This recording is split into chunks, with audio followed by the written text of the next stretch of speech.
A yes to Measure G will raise the sales tax half a cent to fund road and transportation improvements. More than half of the money raised from Measure G will go to public transit. Sandag oversees the projects, and critics say they don't trust Sandag, but supporters say Measure G is a step toward a more sustainable future for the county.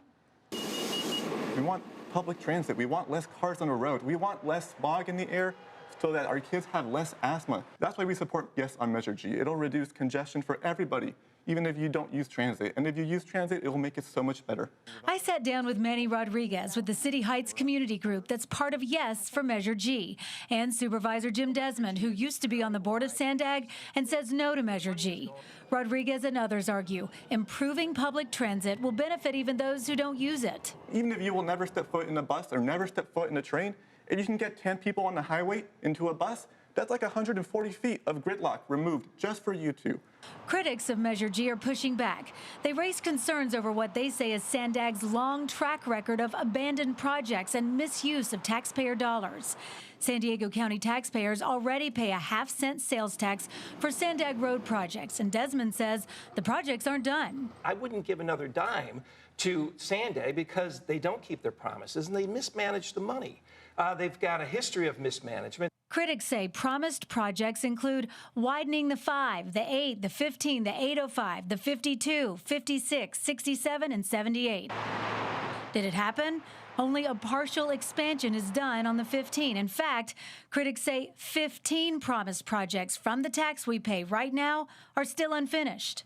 Sandag, the entity who is going to be managing these dollars, has not kept their promise, has mismanaged the funds in the past, is under FBI investigation right now for some of that mismanagement.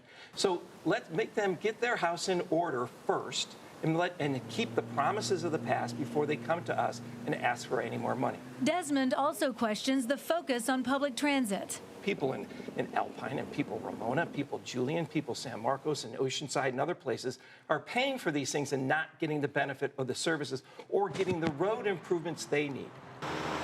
Is Measure G the solution to San Diego's traffic and transportation troubles, or just another costly promise? We can't keep living with the status quo, and Measure G gives us a new path forward. You get to decide in November. In San Diego, this is Anna Laurel for CBS 8.